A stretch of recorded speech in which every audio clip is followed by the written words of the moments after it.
Putusan MK soal pemberlakuan pemilu serentak menjadi kontroversi. MK dinilai hanya berhak menafsirkan undang-undang terhadap undang-undang dasar, bukan soal teknis pelaksanaan.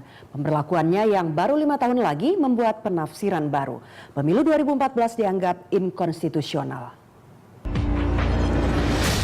Yusril Ihza Mahendra, seorang pemohon uji materi Undang-Undang Pilpres berpendapat, jika pemilu serentak adalah pemilu yang benar berdasarkan konstitusi, maka tak ada alasan untuk menunda pelaksanaannya pada pemilu 2014.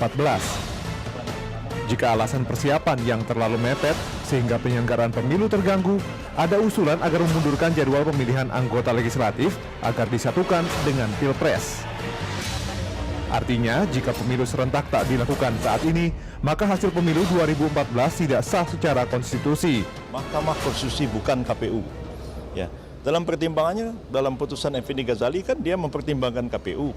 Dia bilang KPU sudah melaksanakan tahapan-tahapan, KPU belum siap, KPU ini. Mahkamah Konstitusi kan bukan KPU. Dan itu tidak bisa ditolerir. Tidak bisa, ya. Gak ada urusannya mahkamah. Kalau dia bilang itu bertentangan, besok laksanakan. Dan lebih aneh lagi, ketika mahkamah mengatakan KPU-nya tidak siap, KPU-nya mengatakan kami siap. Pernyataan Yusril dibantah mantan Ketua MK Mahfud MD. Menurutnya, meski kontroversial, putusan itu tetap sah dan pemilu tetap sesuai konstitusi, meski tak melaksanakan pemilu serentak.